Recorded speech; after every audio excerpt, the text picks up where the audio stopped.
The DJ accepts no responsibility for the next record. Say what?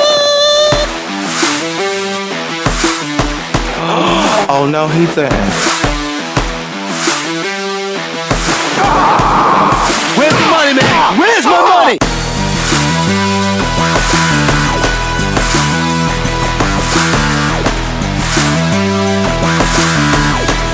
It's time to man up, America.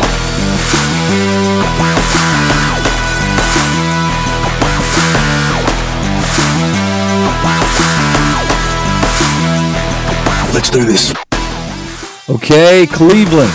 Talk 101.3 The Buzz. We're also here at WTNB live in the studio. Get this mic tuned in. We got a special program for you today. Firearm special right here in the studio. So that's right. I hope you're tuning in. Once again, 101.3 The Buzz, WTNB. I got in the studio with me today the shrink, Rob Alderman. Guns and guns and guns and guns. Guns and guns and guns. Oh, my goodness. We probably lost some of our viewing audience already. They're like, we don't like that tune. Guns and guns? Rob, we're talking What? We're talking firearms today. Yeah. We teased this show a few weeks ago. Yeah. And the whole point of doing these specials, it's not our typical show format, but the whole point of doing these specials are we're going to man up on key topics. Sometimes they're controversial. Sometimes they're of interest. Right. And we live here in the southern United States. We don't want people to think that manning up just means we're talking the politics. Yeah, that's right. We man up on a lot of things. That's right. So I teased out a few weeks ago. I said, listen, we've got a special coming up on firearms. I want to get some feedback on what you guys want us to talk about. Any questions you have, concerns, what do you want to have in the studio? And the response that I got was somewhat overwhelming. Okay. So we're going to have to take this thing in chunks. Okay. So evidently there are a lot of questions. Chunks it is, gun lovers. There we go. We're and gun gun haters. So today, on our very first firearm special program here on Man Up America, we're actually just going to hone into the issues of rifles. Okay. I think this kind of bleeds a little bit with politics because some of what we have here in front of us are the very pieces that are of a controversial nature to a lot of folks. So we're going to talk a little bit about the functionality and the pragmatics of what you see with some of the firearms in front of us. We've got three firearms here today that we're going to talk about that kind of cover the general gamut of what would be considered a rifle that you would purchase at a gun shop. Yeah, agreed. Or at a gun show. Yeah, in general. To start out, this issue was the most common that people had asked about, and typically related to misconceptions related to these firearms. Okay. I heard people quote and send me video clips of politicians referring to and this is a couple of things we're going to man up on today. Okay, I'm ready. We're going to man up on the term automatic weapon. Okay. All right, write that down. I'm writing it down. Automatic weapon. Automatic weapon, a.k.a. assault rifle. Assault rifle. Which is very common terms used in the media and by politicians. I'm not afraid to say those words. Automatic weapon, assault rifle. We're going to man up on the phrase high-capacity magazine. Yes. A.k.a.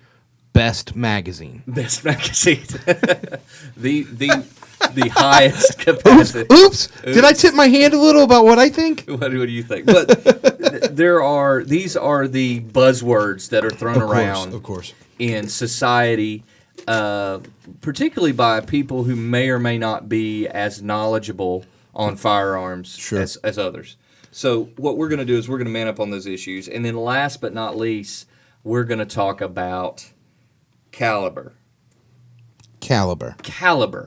I feel like I'm a kid in grade school. You're saying the words. I say them after.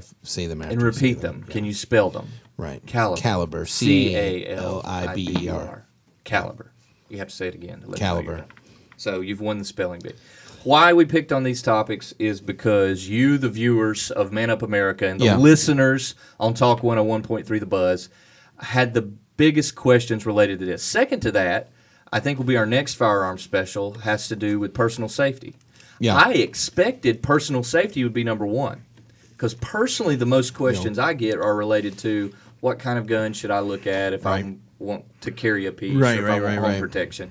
But no, No, people want to know, is the government coming for my assault rifle, well, my and- my high capacity magazine? Yeah, and why? Why this gun versus that gun? Because this is the truth, whether you like it or not. People who are familiar with these firearms are less concerned about the differences between them than those who are unfamiliar. Correct. So we're going to make everyone familiar today, because part of why we do this show is so people become knowledgeable, because there's a lot of peace in knowledge. Okay. Now I'm not saying you're going to have Look an at you. overwhelming peace Look about at guns. you. But look at well, Man, I'm therapeutic. and This is a Adam's cathartic heart grew program. 3 sizes that day. All right, Bringing peace so- to the people. That's putting what we peace to do the on people. Man Up America. But knowledge is power. yeah, We're it is. empowering people. Agreed. And so even if you don't ever buy one of these firearms, or you still don't like them, we want you to know why you don't like them, rather than creating some fabricated sense of what a weapon might be. Now, Rob, you're a firearm enthusiast. Yeah, I am. But you have varying opinions on the policy-related sides to firearms. Yeah, of course. It's because I'm an active citizen of the United States, a educated citizen who is in the process of being educated all the time, right? Like, policies aren't, people like to pretend that because there is a because there is a Constitution of the United States of America, that nothing changes, right? Which is not true and never was true, right? And so, of course, I do have opinions regarding policy and ongoing policy. Well, let's talk a little bit about existing policy, because the truth of the matter is a lot of what we've seen in firearm development and products that are available to people who do look to purchase rifles is directly related to the fact you live in the United States of America. Right. And per the Second Amendment, we have freedom not only to possess and carry these firearms, but it has freed up manufacturers to be much more involved with what kind of firearms are put into the market. Yeah. We have seen, I mentioned this term, assault rifle. Yeah. We have seen in legislation things referred to as the assault weapons ban, and that's why we're going to crack down on that. But let's talk a little bit about, here in the United States of America, why we see guns the way we do. Not perceptively, but why we see them in the market the way we do. Okay. First and foremost, we've got to start with that Second Amendment issue. Now, this has been debated amongst the Supreme Court, and I'm not going to read any Supreme Court rulings, and a lot of people are very touchy with the Second Amendment issue, so let's just talk about it in its factual sense. The Second Amendment says that the people's right to keep and bear arms shall not be infringed. The section related to firearms shall not be infringed. But that doesn't necessarily mean, it doesn't really describe. And some of the debate has been, when the Second Amendment was written, no one could have ever envisioned the efficiency to which domestic weaponry would be nowadays. Right. Yeah. But what we have is we have this Second Amendment. Now, first and foremost, most folks who are being honest about the Second Amendment will say we have the Second Amendment to prevent tyranny. Right. Because immediately following the shall not be infringed is this section on the ability of people to form militias, or states to form militias. So it exists in this context that the Founding Fathers, the folks who wrote the Second Amendment, really saw that government overreach needed to be tempered. Now, the purists in the firearm debate have spoken to the tune. We believe that we should be able to be armed as much as a tyrannical government could be armed against us. Right. And there's substance to that dialogue. There are other people on the other side of the equation who say the threat of tyranny, even though it's protected, Second Amendment's protected in the Constitution, that the threat of tyranny is of less concern to society than the immediate threat of availability of firearms. Right. So what do you say to that, Shrink Rob Alderman? I mean, in my opinion, I think that both of those conversations are worthy. I believe they both have merit. You and I've had actually extensive conversations about that very thing, which is like, because I'm pragmatic, I like to look at society the way that it is, not the way that I wish that it was, right? One of the things that really bothers me, I'll say this way, is I own guns, many, right? I own them because I'm an American and because I can. I own them because it's my right to own them. I own them because I like them. Lots of mine are heirloom firearms that came down from my grandfather and my great-grandfather and my father. And then I have some I just bought, right? I also believe in protecting my family, right? And that is a thing that is my responsibility to do. And when I think through how can I do that in various situations, it means a lot of things. It means I get up to go to work every single day and bring home money and security that way. It means that I am aware of what kind of neighborhood I live in and who my neighbors are and who should or shouldn't necessarily be like lurking behind someone's house or whatever. So for you, right? Safety is more than just a firearm issue. Safety is more than a firearm issue, and I love the fact that we live in America where we have a lot of variance in how we can provide safety for our family. And then on the other side of this, I do have a very real concern, right, that many Americans are more worried about the government taking away their guns than they are doing the things and putting the policies in place that could stop people who shouldn't have firearms from shooting up schools. Okay. And I believe both of those conversations have merit.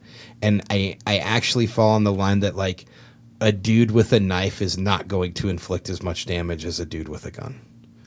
And we're my opinion. And for today, So I just want to say all that out loud, Yeah. so that when I say the things I say, people can go, before, if you say the second part first, no one hears the I own many guns and carry one that is loaded. Yeah. Right? And suddenly it becomes Rob's part of the people that want to take our guns.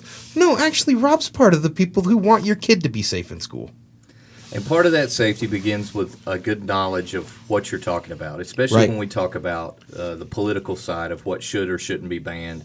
There is no right or wrong answer. There's a That's right. contractual answer. Stay educated is what I'm saying. Yeah, there's a contractual answer, but there's not necessarily a moral imperative to this, like a lot of people would say.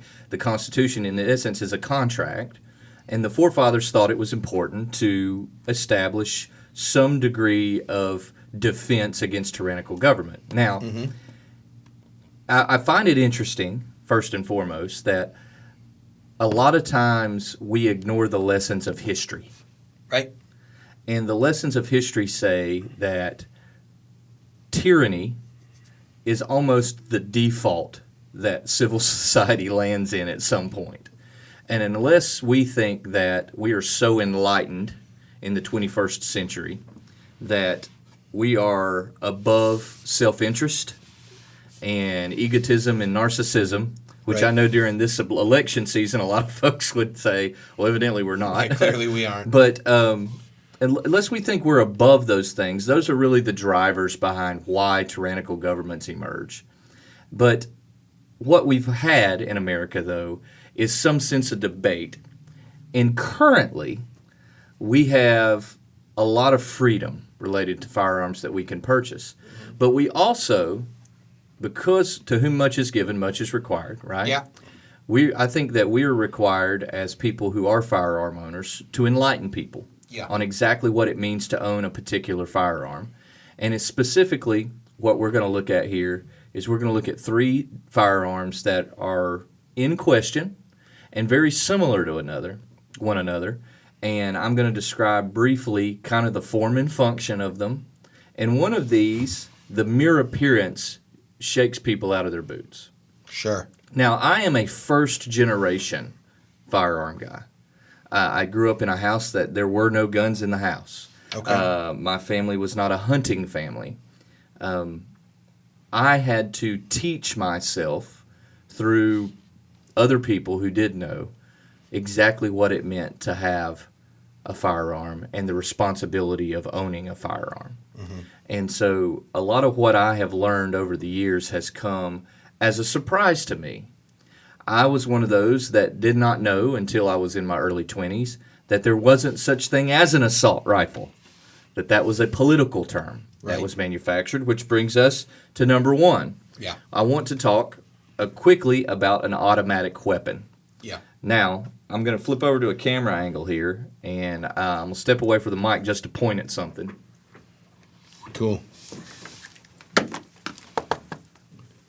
Everybody can see. You, My actually, I can Vanna hear. White. I I'm can a hear you hand pretty model good. I now. can hear you pretty good. I'm a hand model now. Okay. Yeah. The firearm at the back there is actually referred to as an AR-15. An AR-15 is a civilian platform for the M16. That was the military weapon. Yeah. And this is what is of most political discussion in our country, for the reason that a lot of people, especially politicians, in press conferences, incorrectly refer to AR-15s as they believe AR stands for assault rifle. Yeah. AR does not stand for assault rifle. It's actually an acronym for the very first manufacturer of the platform.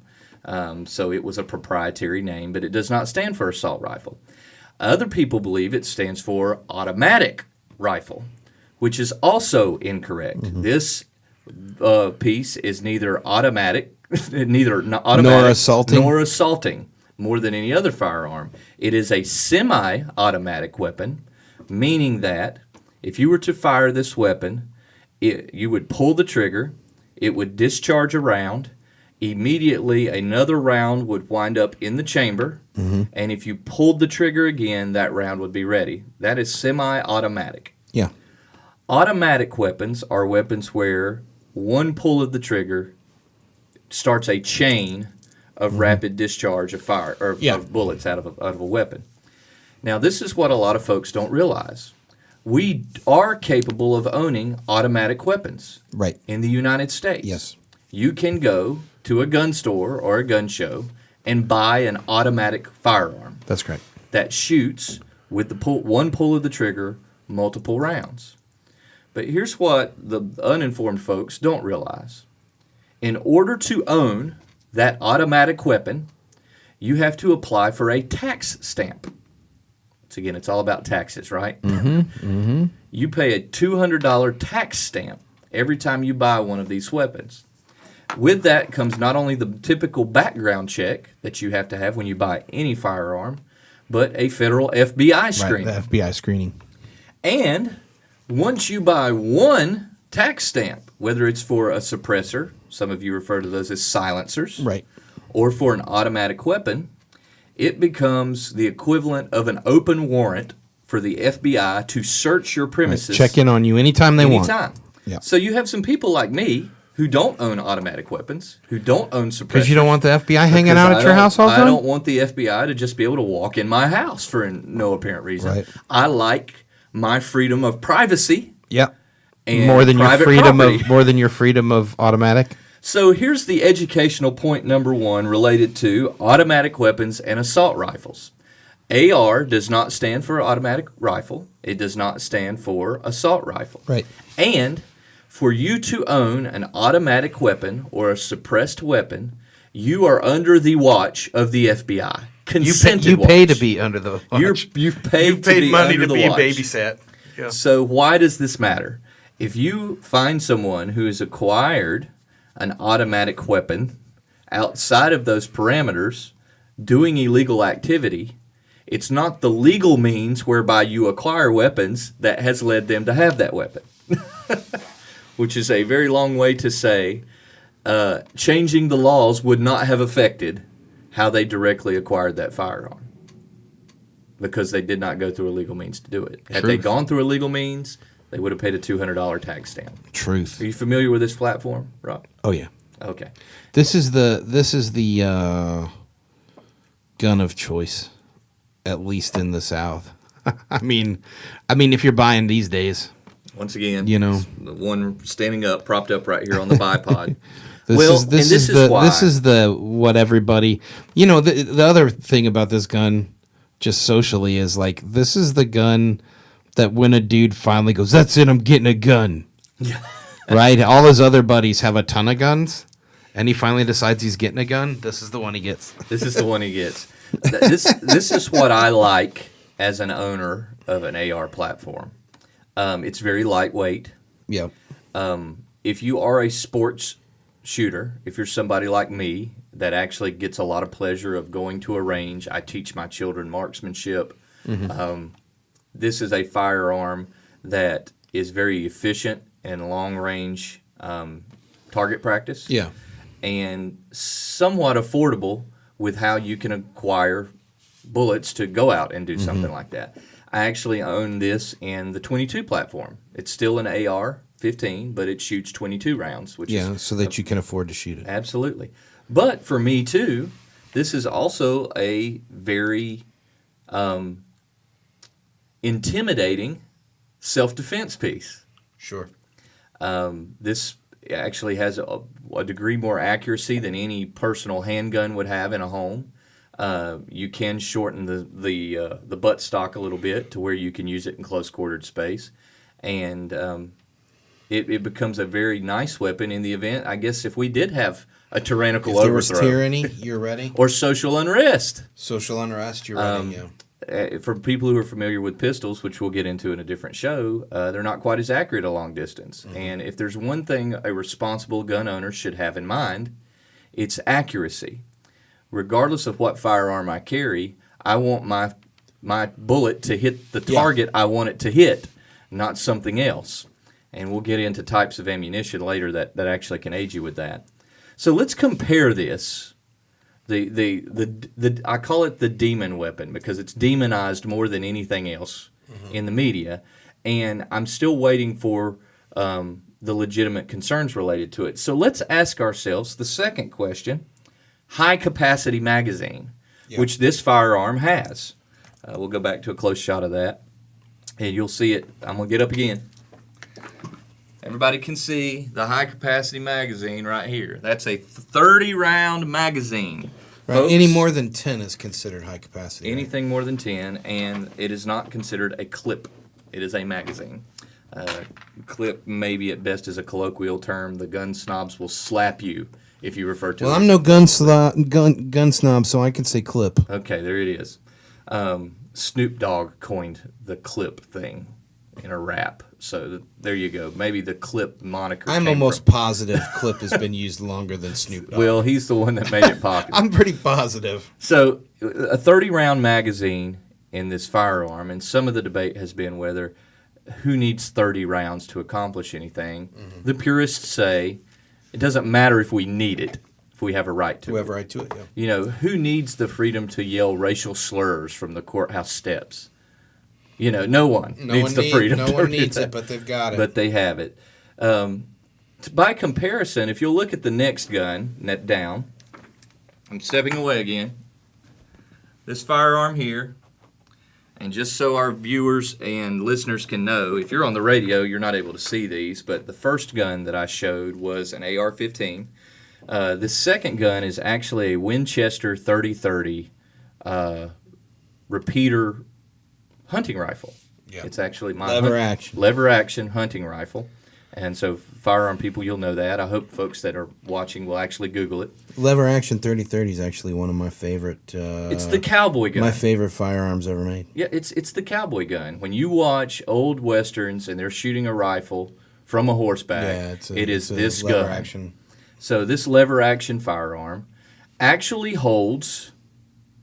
This one holds up to 6 rounds.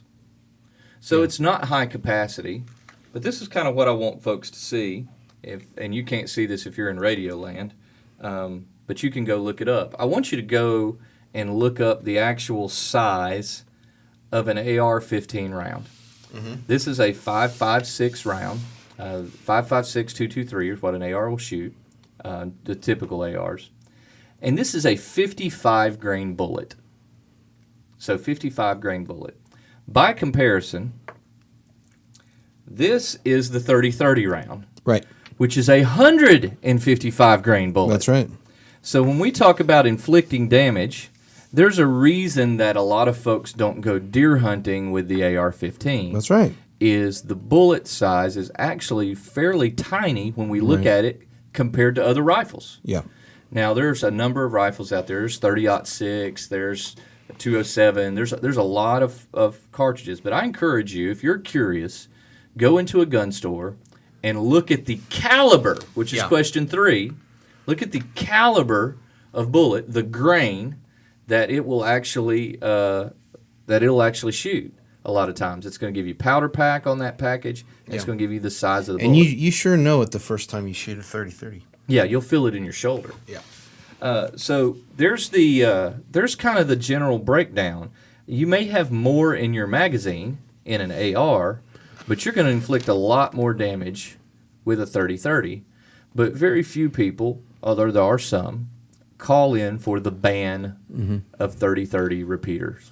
Yeah. Well, damage is relative. Like if we're supposed to have dialogue about it, like damage, you're talking about the damage of an individual bullet versus the damage of multiple bullets, right? My kid loves this show called Bug Wars. It's called Monster Bug Wars.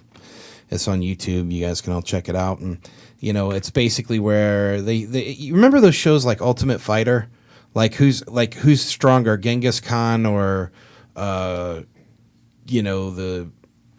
samurai, or they do ninjas versus samurais, and they have the experts actually test the weapons on different things. They use a samurai sword to cut a pig in half, and then they use the ninja sword to cut a pig in half. That thing. This is that, but for bugs, right? So I think in order for us to, you have this wonderful saying, right, where you talk about correlation does not equal causation. We're talking about damage inflicted, right, in one hole. When my kid is in one bullet, my kid is watching Bug Wars, right, and guess who always wins? The ants. Always. Doesn't matter how tough you are, 100 ants beats one mantis, right? Now, when it's the mantis against the spider, maybe the mantis wins and maybe the spider wins. So I think that the people who would have a counter argument to this ban would say that the AR-15 is capable of inflicting is the ants. Well, it's a lot more. It's I'm a lot glad more. you brought that up. Imagine if I'm saying. Imagine if the dung beetle. And I like both these guns. Imagine if the dung beetle traveled in packs like the ants. And there are hunting rifles that use magazines that are of higher capacity than what you've seen in the But 30-30. we were Yeah, comparing exactly. a lever action 30-30 to But an they're AR-15. but those are never grouped in legislation. There has been some legislation that wants to cap the capacity of any magazine. Sure. But I put this in front of people to say, which would you rather be shot with? That's like the silliest question. It is, but it's true. J. Adam, you are simplest being ridiculous. The simplest question is no. Go ahead, put the 38 ACP next to it as well. Exactly. Put a 22 next to it and ask them who they'd rather be shot by. Exactly. None of them is what they're going to say. None of them. And If they're wise. I mean, you're going to get a couple people here in town who are going to be like, clearly the 22 because it's smaller. Yeah, I could wear leather and you couldn't get a 25 through it. Yeah, there are those people. But the point being The is 22, the 22 beyond capacity. If you, rimfire is responsible for more deaths in America than any other fire. I'm glad you brought that up, which is the smallest, Smallest caliber. and no one really seeks to include them in I massive agree. gun I legislation. totally agree. It's amazing. So once again, some of this comes with just misinformation. And you're right, capacity has a lot to do with your ability to inflict mass casualties, but so does when we talk about loss of life. So does the damage that an individual round can do. So both of those have to be in consideration. We're going to go to a quick break, and when we come back, we're going to talk a little bit about the ATF, how they help regulate firearms, and our last rifle that's actually on the table, which is the AK platform, which is another one that a lot of people pick on because it's also considered in that assault automatic rifle category. It's also considered in every Schwarzenegger movie ever made. Well, that's what we're doing. This show brought to you by Expendables 18, coming to a theater near you. So true. We want to thank our sponsors. We hear them coming up. Once again, you're listening to Talk 101.3 The Buzz, special program on firearms, rifles. We're manning up on rifles. They're trying to take your guns. Live here at WTMB Studios. Charter Channel 5, Digital TV Station 27.1. Comcast 210. We'll be right back.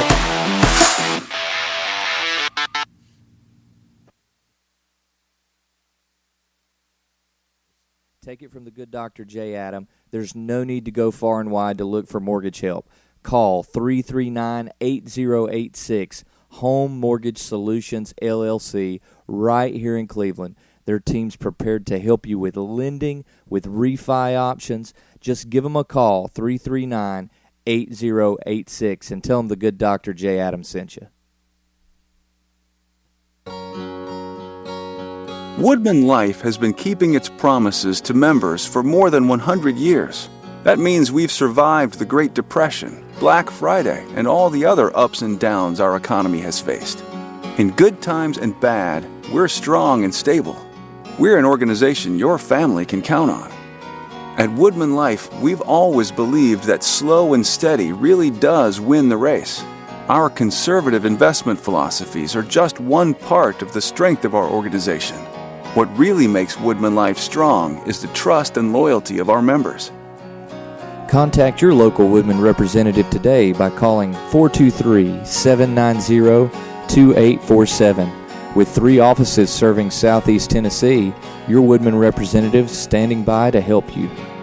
Woodman of the World Life Insurance Society of Omaha, Nebraska. Woodman Life, standing strong for generations. So, how's the new job? Love it. But it's not just a job, it's a career. Life insurance? Love? I told you Woodman Life is really active in the community, right? They support all kinds of community improvement projects. How's your job, by the way? Don't ask. Begin your financial career today with Woodman Life by calling 423-790-2847. Woodman of the World Life Insurance Society of Omaha, Nebraska. Woodman Life, standing strong for generations. The good Dr. J. Adam here, talking to all the gentlemen out there. For those of you with wives, girlfriends, even mothers, which would make all of you, you need to call 423-472-8887 and talk to the good folks at Bliss Day Spa. Nothing says I love you like the special treatment, the VIP treatment of the services of Bliss Day Spa. Call them today, 423-472-8887. Tell them the good doctor sent you from Man Up America.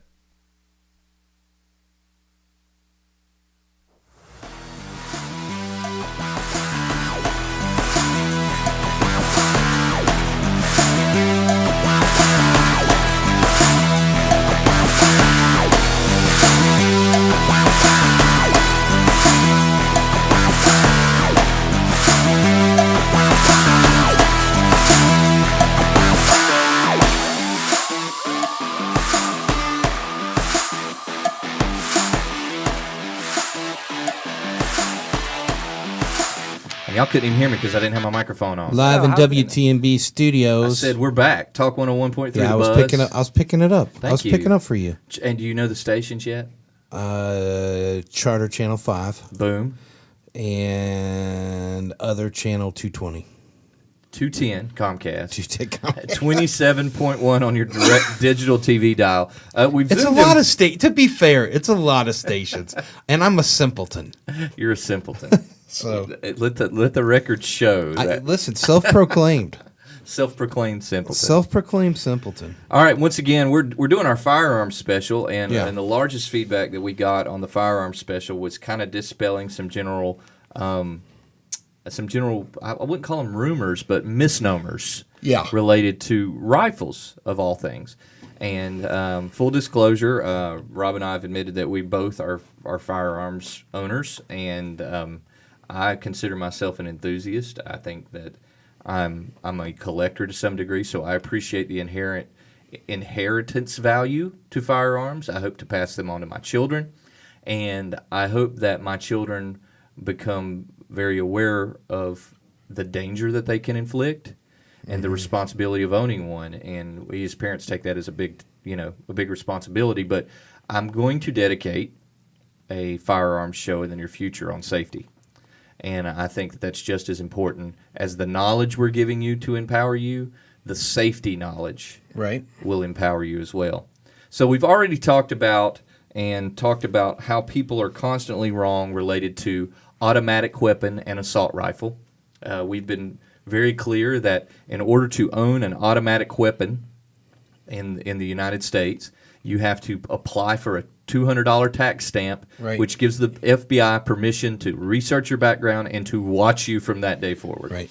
And so the big thing to know is anytime you use the words automatic weapon, Right. know who you're talking to. You're talking to people who, for the most part, have, if you're talking to law-abiding people, you're talking to people who have acquired automatic weapons and have consented to be watched by the FBI. Right, yeah. And if they're not in that category, they're highly likely they've acquired them through an illegal means. Right. You had asked, too, the other thing that you talked about was the difference in bullet grains and the size of the bullets between the guns that are being requested to be banned versus the ones that aren't, right, politically. Correct? Yes. And we talked about, how the ant always wins against the dung beetle, right? And it had me thinking on the break. I did have a question for you. Let's say for some awful reason, right? God forbid, but you had to go into some building and kill a bunch of people, right? Which gun would you rather have? The AR-15 or the 6-shot lever action? It's a hard question. I'm not. I'm just wondering. I'm wondering you know, what you would prefer. If I don't- Right, God forbid anybody's ever put in that situation, and God bless our military, and God bless our everybody's. I'm just asking a I'm question. going to man up with my own response here because how uncomfortable for me to even try to wrap my brain around what I Right, would do. it's the worst, Like, right? You've asked me a question I'm going to refuse to answer because I was thinking. like, my what I was thinking my about? Like, heart sunk in my chest to think that somebody's actually thought that Yep. to themselves. Right. And so what I want to do as a gun owner is to all the people who are freaking out and saying there's no difference between these guns is to man up myself and say there's an absolute difference between these guns. There is, but Right. we've And gotta and be if able- we're going to truly man up, right? Because I'm not advocating take the guns away, and I'm not advocating take this gun away.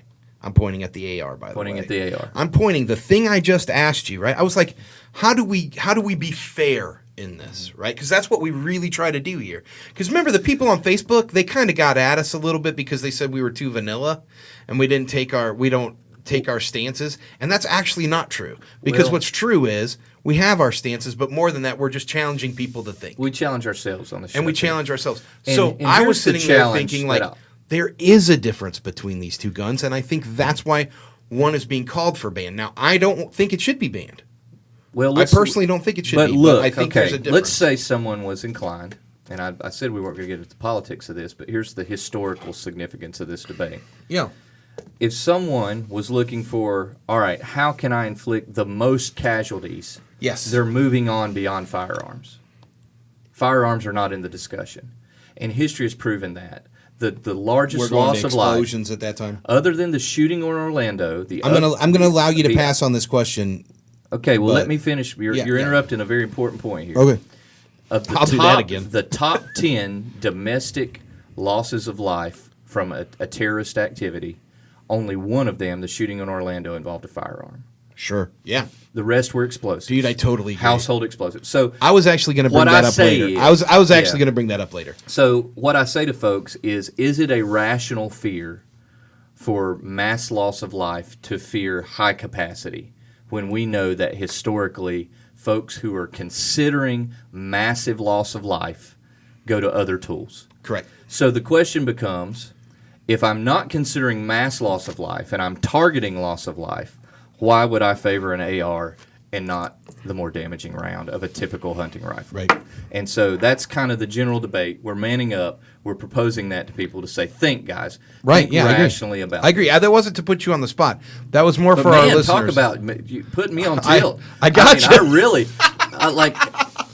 I almost swallowed my tongue. It was such an uncomfortable thought. Yeah, it's the to- worst. because being surrounded. It's by the firearms worst, right? And teaching my children Yes. responsibility and being such an advocate for responsible firearm ownership, to be that reckless with thought was so uncomfortable to me. It's nuts, right? Absolutely uncomfortable. Well, before we go on to our next, we are going to talk about the AK platform. We're going to get Terry Posey on the phone here. That can't be true. Yeah, we're going to get him on the phone. Terry Posey, Posey Guns and Posey Auctions. The thing I want you to know about Terry is Terry actually is, let's see if we can get him on the phone here. There we go. Yeah. Hi, bud. Hey, Terry Posey, you're live on Man Up America. Man Up America. Terry, I'm going to give it folks a little bit of your background. Terry Posey actually is he owns a gun store here, so I'm going to ask him some questions related to how people can acquire firearms. But Terry, you've actually for many, many years facilitated our local gun auction, which Yes, sir. has to do with a lot of police seizures where those come back to the public to be sold back to responsible firearm owners. Is that correct? That's correct. That is correct. So tell me, of firearms seized by law enforcement from those engaged in criminal activity, how many ARs do you see compared to other calibers? I don't see a lot of seizures with ARs at all. Actually, I don't remember. Just at the moment, I don't remember the last time that that we sold one that was government owned. It's usually handguns. So you say law enforcement are bringing to you to auction off from seizing from criminals. What's the typical kind of firearm you see that's coming from criminals? Things come from anything. From something that might be domestic violence to a robbery or something of that nature. Majority of those guns that I see are going to be handguns, and they're the lower price range, you might say. Right. The cheapo guns. A lot of cheapo guns. I see a lot of high points and RGs. Something that's around that That makes perfect $100 mark. It's not that common that we see the more expensive guns, that are involved in some type of crime. So you tell me that the criminal body out there doesn't necessarily favor the Sig Sauer or the Colt Defender. Absolutely not. Okay. Absolutely not. I suspected as such. But tell me a little bit about, there's a lot of criticism and how people come by owning firearms. There's two scenarios you sell firearms. So somebody walks into your store and points to a firearm on the wall, regardless of what it is. What happens next? They say, I want that gun. Okay, so at that moment, they're going to have to produce a Tennessee driver's license, and they're going to fill out a form called a 4473, and this is a background check that ATF provides us with. They fill out their information. We go to ATF's website and put that information in, and it's doing a instant, when I say instant, typically within a few minutes, background check. So they're checking that person's Social Security, they're checking their first, last, middle names, their addresses, and it's calculating to see if there's anybody that's even close to that information that they provided us that's a felon. So what happens, sometimes a gentleman may have, or a female, may have a common name and maybe a Social Security number that is a couple digits, 3 digits off from someone with that common name that's a felon, and that person will actually get denied because that computer thinks maybe it might be that person trying to obtain a weapon. So they will get denied. And in the event that happens, then we fill out a form for them called an application of appeal of denial and provide a copy of their driver's license, and we fax that to ATF. And then when that fax goes through, within 14 days, they will respond to us and the purchaser and let them know for us to go ahead and complete the transaction or not to. So that lets a human sit down and make sure the computer made the right call. Typically, we see about 1 out of 100 transactions that happen that way, and I actually see about 80% or more of those come back as to go ahead and proceed with the transaction. Now, if someone does come back, whether it's an error or not, they don't walk out with that firearm until someone at the ATF has approved them, correct? That's absolutely correct. So when we'll get an approval. We'll get an approval. Comes up on the screen that says complete this transaction, and then we'll print that form. So at that time, that 4473 that they filled out, and then we get a copy of their driver's license, and we put that approval form, and that just goes in our files. All it goes. It just goes in the back room into a file cabinet, and that's just kept. Now, if they answered the questions on that background check, it's not just looking for felonies. That check actually looks for mental disorder, correct? It does. It does. And if someone's, it looks for anyone that has committed a felon that has mental disorders, or actually if you've had 2 drug or DUI misdemeanors within 10 years, you'll also get denied. So two simple possession, marijuana hypothetically, or a drug possession and a DUI charge within 10 years of one another, then that transaction will be denied. Now let's talk about your gun auction. Somebody comes to your gun auction and they bid on a firearm and they win the bid. What happens next? What we do is, of course, we've used your facility a number of times as well to conduct these auctions. These guns are going to come from estates or sheriff's office, police departments, that type of thing. So we actually sell that gun at a facility, and then that gun is transported to my gun shop. So that's where I hold a license to be able to do the transaction. So the purchase is made at the facility, and then that person will come to my shop and complete their background check and then take possession of their weapon then. And so they'll still go through the same process. Same process, yes. Okay. It seems like he's saying a crazy person doesn't just get to walk in and buy a gun for cash only and leave. You know what? He doesn't. He doesn't. If someone's following the letter of the law, he definitely doesn't. That's right. But also, what we have is, from ATF, we have the right to not do a transaction for any reason. Now, you'd say this is, somebody would say, well, this is made up. About a year ago, we had a gentleman come in, clearly had some type of mental disorder, and he would just come in the shop and look. Well, one day he come in and said he wanted to purchase a weapon. So I had conversation with him, just asking him some simple questions. And all of a sudden, he said, let me go to my car. I left my windows up. My children are in my car. Now, this is in Bradley County. So I walk out to his car just kind of to see, and he has a back seat full of baby dolls. And he's talking to these baby dolls and tells them he's sorry that he left the windows up. So you didn't even get to the background check. You used discretion. Negative. Yeah. Negative. You're exactly right. I just said, sir, we're not going to be able to complete this transaction with you. And he said, why? Rob, note a topic for a future show. In America, you cannot refuse to bake someone a cake for their wedding. Right. But you can refuse to sell them a firearm. So we'll take that up in a future show. I was just thinking, thank God for Posey on that day. Yeah. We appreciate your service to the public. Posey, Right. Yeah, so, Posey. he asked me why. Sometimes I get But you go in frustrated. the car and But once you man. get at the car, I can't do this. And he just said, okay, and he left. And Actually, next I called our Cleveland City Police. I got his tag number, and let them know, because I thought they might need to, just check further on that, just for our safety of our citizens here. So I'm wondering if anyone has ever considered that gun store employees and firearm salesmen are actually on the front line of defense against illegal use of firearms. I wonder if anybody's ever thought now about we can that. purchase. We purchases at our shop, so we can buy a gun. If a felon brings in a gun, and we know he's a felon, he can bring in a weapon, and we can buy that gun from him for cash. That's cleaning up the firearms. That's right. But then he can't purchase one. Gotcha. But if he has a collection, he can sell those legally. Now, one last question for you, Terry, and we've got to move on because of time. Yes, sir. What kind of firearm do you sell the most of here in Bradley County?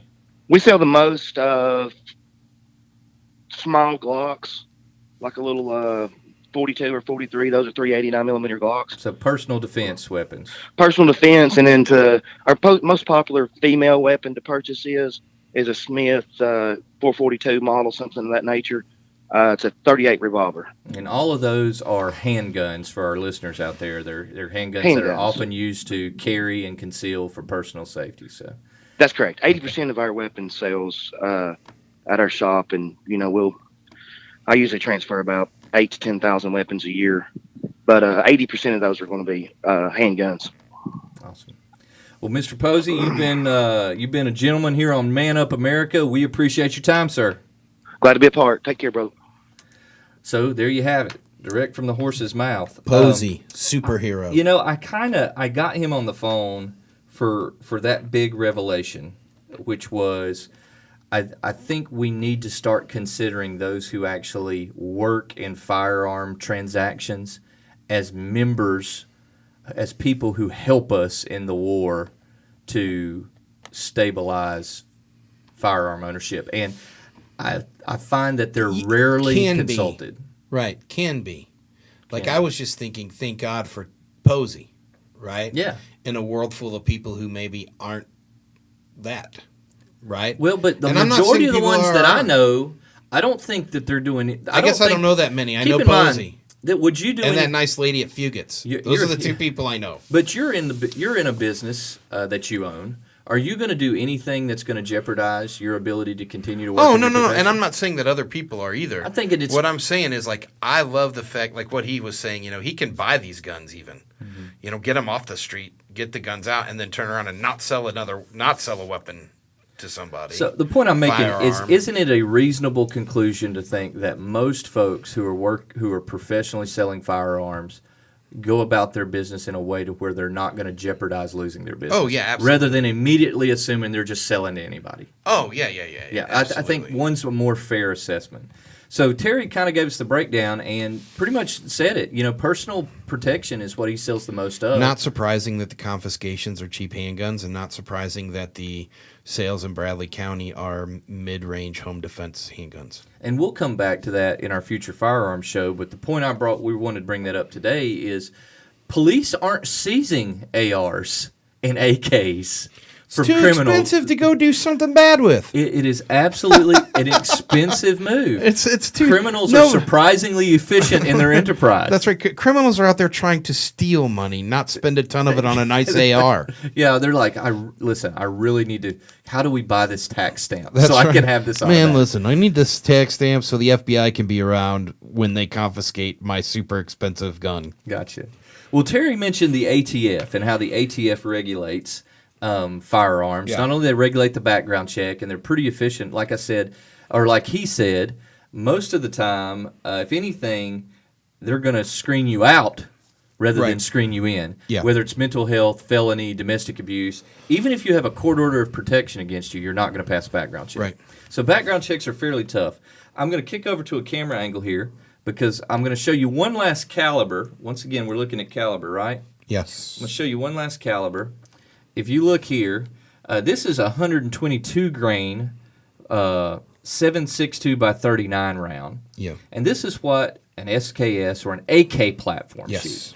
AK-47 is what most people know it, and they know it from a lot of the foreign movies because that's what the folks overseas in Iraq, Afghanistan, you would see a lot of the AK platform. And so, as you can see, that's sizably larger than the AR. Once again, 55 to 122 grain, but not quite as big as the 30-30.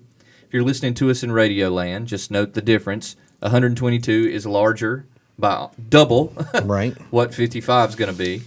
So let's kick over to this angle. I'm going to step away from my microphone, but the very bottom gun here, Yeah. very bottom one, He's in pointing my out. Vanna White right here. And just so everyone knows, these firearms were cleared before they entered the studio, responsible gun owners. That is actually considered an AK pistol. It is an AK-47 pistol. It's got the short barrel, and on the back side of that, it's kind of hard to see, but on the back side of that is actually not a buttstock, but what's called a forearm brace. It Yeah. straps to your forearm for stability. This is in case you're in some sort of nuclear apocalypse. This is one of those that most of you who've played Call of Duty have probably acquired in your Call of Duty warring, or I don't know, Halo's fake guns, but Call of Duty. Maybe. Yeah. But what's interesting about this firearm is this is a firearm that, as of this January, was regulated further by the ATF. Right. And just to kind of give you a point of reference, you can buy this firearm without a tax stamp because it's not a short barrel. Or earlier we mentioned if it's suppressed, if it's automatic, or if it's too short of a barrel on a rifle, you have to get a tax stamp. Well, this is considered a pistol, But a lot of folks found, hey, if I don't put this forearm brace on and I actually put it up against my shoulder like a buttstock, I essentially have a short-barreled semi-automatic rifle. Right. And the ATF said this, and this is the interesting thing to note. The ATF said this about it. They said, if you do that, you have, in essence, repurposed the weapon, and you need to pay your $200 tax stamp. Right. So it wasn't an elimination of it to take it off the market, but they said, if you get caught doing this, we're going to send you a tax bill. Yeah, because the government's going to get theirs. Government's going to get their money, right? So once again, I think it's safe to say They that weren't worried some of about this the regulation, damage. They were like, "Hey, somebody send us $200." and when people would say, well, what's the difference when you're putting it on your forearm and your shoulder, being able to sight the rifle? Yeah. Accuracy. So that AK often gets picked on as much as the AR. Once again, still semi-automatic. It is not an automatic weapon. You'd have to have the tax stamp. If you put that to your shoulder, you're supposed to pay the tax stamp. If you get caught doing it, they're going to send you a tax bill. But once again, it's more about money in that sense. Well, you than know, it was some about might anything else. argue that it is. I mean, compared to the other guns on this table, your chances of actually hitting something with it are smaller. It's Well, the not barrel's shorter. It's not, not gonna the be very most accurate. The It's not- bullet's fatter. Yeah, it's not the You most know. accurate rifle ever made. No, it's not. It was And- a rifle that could sit at the bottom of the ocean for 10 years and still be shot, though. Well, and that's been the reliability. What a lot of folks don't realize, and they say, why do you need an AK? Why do you need an AR? These firearms were initially engineered for durability and longevity. Yeah. They are firearms that can get dirty, can get sandy. When military are fighting overseas in very sand-driven environments, dirty environments, they last. And so they were modeled after those firearms, not for their high capacity as much as they are their durability. Right. There are plenty of other traditional domestic firearms that have the capacity that people might look for. These particular platforms, which often are the crux of legislation, tend to be ones that were built just because they're durable. Right. And so what I'll say, too, before we leave, we got 2 minutes left here, Rob. You'll find a lot of times if you go and Google some legislation on rifles and on what are considered AR rifles, they'll pick out certain features like the pistol grip that you can actually see on the AR. We've lost that camera. The pistol grip that you actually see, a foregrip, things like that, collapsible buttstock. They pick on features which have very little to do with how it actually delivers, Functions, yeah, how it- functions and delivers. So that's why today we manned up on firearms here on Talk 101.3 The Buzz and WTNB. We did. To talk a little bit about functionality, exactly what we could see with a firearm is damage. I'll give you the last word right there, Rob. I mean, I don't know what the last word ought to be, Jay Adam. I think it was a good show. Well, we don't have a last That's word fine. because we got plenty more in this series. Yeah, there's a lot more coming. Yeah, send your comments. Comments, manuptalk I guess at Gmail. here's my last word. Thank you, Posey, for stopping a crazy man. Yeah, we appreciate what That's you the do best takeaway. on the front lines. Once again, thanks for Talk 101.3 The Buzz, WTNB. Comments, manuptalk at gmail.com. Let us know what you want us to man up on. Visit us on Facebook, Man Up Talk. And we're out. See ya. Bye. So, how